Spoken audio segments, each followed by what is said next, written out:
अपनी महंगी गाड़ी से बिना नहाए आने वाला ये लड़का सिद्धार्थ है। सिद्धार्थ कॉलेज आकर ही ब्रश करता है और जब चाहे क्लास में घुसता है, वो भी बिना रोक टोक। उसे कॉपी किताब की भी जरूरत नहीं, बाजू वाले से एक पन्ना और पेन लेकर काम चल जाता है। थोड़ा सा लिखने के बाद ही उसका हो गया और वो बाहर चला गया। उसके कॉलेज आने के तरीके भी रोज अलग अलग होते, कभी कार, कभी ऑटो तो कभी पैदल, पर मुंह में ब्रश जरूर होता। एक बार ब्रश नीचे गिर गया तो उसने वहीं पेड़ से एक डंडी तोड़कर दातून शुरू कर दी। फिर बीच क्लास में जाकर पन्ने पर कुछ लिखा और जाने लगा, लेकिन इस बार टीचर ने पकड़ लिया और कहा, बताओ क्या पढ़ा। तब सिद्धार्थ ने जो बोलना शुरू किया कि उसे सुन गूगली बाबा भी शर्मा जाए। अभी तक जो लोग उसे गधा समझ रहे थे, वे उसका नॉलेज देख हैरान रह गए। कॉलेज में वो अधिकतर किताबों में खोया हुआ ही पाया जाता और यही कारण था उसके रोबोटिक टाइप होने का। सिद्धार्थ का जन्म एक बेहद अमीर परिवार में हुआ। उसके पिता ने अपने घर में ही एक लाइब्रेरी बना रखी थी। सिद्धार्थ की माँ जब व्यस्त होती तो उसे पिता के पास छोड़ देती। वे उसे गोद में बिठाकर किताबें पढ़ा करते। जैसे जैसे उसकी उम्र बढ़ रही थी, उसका भी किताबों में इंटरेस्ट आने लगा था। हाल यह था कि वो खिलौनों से खेलने के बजाय किताबों के बीच बैठा रहता। उसे खाते समय भी किताब पास में चाहिए होती। घर के लोग उसकी किताबों के प्रति इतनी रुचि देखकर बहुत खुश थे, मगर सिद्धार्थ की माँ उसे एक नॉर्मल बच्चे की तरह देखना चाहती थी। वो उसे खेलने के लिए जबरदस्ती बाहर भेजती, लेकिन वो किसी भी तरह वापस लाइब्रेरी में जाकर बैठ जाता। एक दिन ऊपर से किताब निकालते समय सीढ़ियों से गिरने के कारण उसके हाथ से खून बहने लगा, लेकिन चिंता की बात यह थी कि उसके चेहरे पर जरा भी दुख दर्द के भाव नहीं थे। उसने लॉजिक दिया कि रोने से यह ठीक नहीं हो जाएगा, किताबों के बीच ही उसका जीवन गुजर रहा था। फिर एक दिन जब वह स्कूल से वापस आया तो देखा कि दादाजी गुजर गए हैं। पिता ने उसे गले लगाकर रोना चाहा, लेकिन सिद्धार्थ ने उन्हें दूर हटाते हुए कहा कि क्यों ओवर एक्टिंग कर रहे हो पापा, दुनिया में पहली बार कोई मरा है क्या।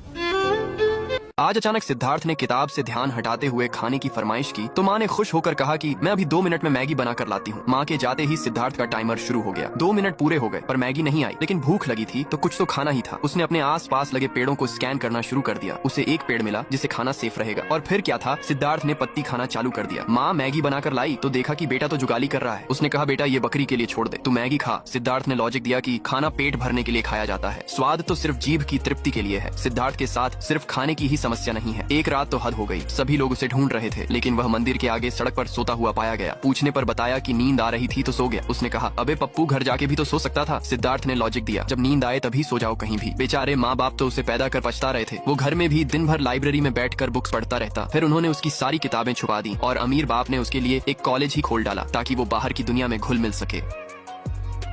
कॉलेज में इंदू नाम की लड़की पता नहीं उस झंडू की किस सदा पर फिदा हो गई। एक दिन एक लड़की ने सिद्धार्थ को प्रपोज कर दिया, मगर उसने बिल्कुल मना कर दिया, क्योंकि वो काम वाली बाई से सच्चा प्यार जो करता है। इंदू ये सब ड्रामा देख रही थी। उसकी सहेली ने कहा, क्यों उस एड़े के चक्कर में पड़ी हो तुम। एक दिन सर ने उसे कॉलेज में होने वाली एक प्रतिस्पर्धा के बारे में बताया। शहर के सारे ज्ञानवान बुद्धिमान इसमें हिस्सा लेंगे, लेकिन ये सिद्धार्थ के लिए पहली बार नहीं है। आखिर हर बार वही तो विजेता बनता है। इस बार इंदू भी प्रतिस्पर्धा में हिस्सा ले रही थी। पहले एक निश्चित समय में लिखित टेस्ट देना होगा। टेस्ट खत्म हुआ और विजेताओं के नाम घोषित किए गए। आश्चर्यजनक रूप से पहली बार किसी ने सिद्धार्थ को टक्कर दी थी। अब इंदू और सिद्धार्थ को भाषण देना होगा, जिसके बाद विजेता का नाम फाइनल होगा। सिद्धार्थ ने भाषण में वहीं